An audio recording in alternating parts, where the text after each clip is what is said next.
धन्य है उसका जीवन जिसका परिचय नहीं। तुम समझते हो कि बड़ों बड़ों से परिचय हो गया तो सबसे बड़े से परिचय नहीं हुआ।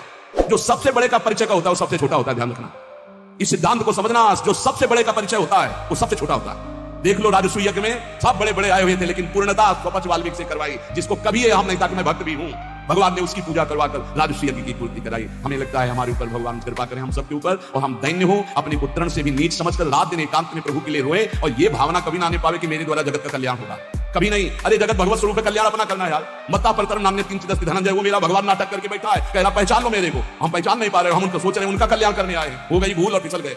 इसलिए सावधान। मान, कीर्ति, प्रतिष्ठा, यश, ये आखिरी बाण है माया का।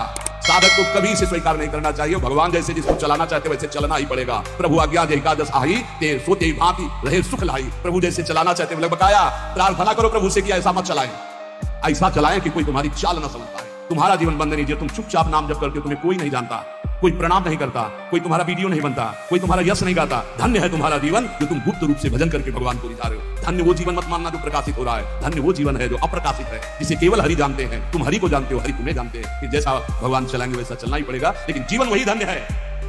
अकिंचन जो अकिंचन। हमें अपनी वृत्ति को चुरा चुरा कर संसार से श्री जी को देने के लिए निकले हैं, छुपा छुपा कर श्री जी को, और संसार हमारी वृत्ति को चुरा चुरा कर श्री जी कहता था। यही युद्ध चल रहा है, बस यही ठीक करना है। साधना बस इसी बात की।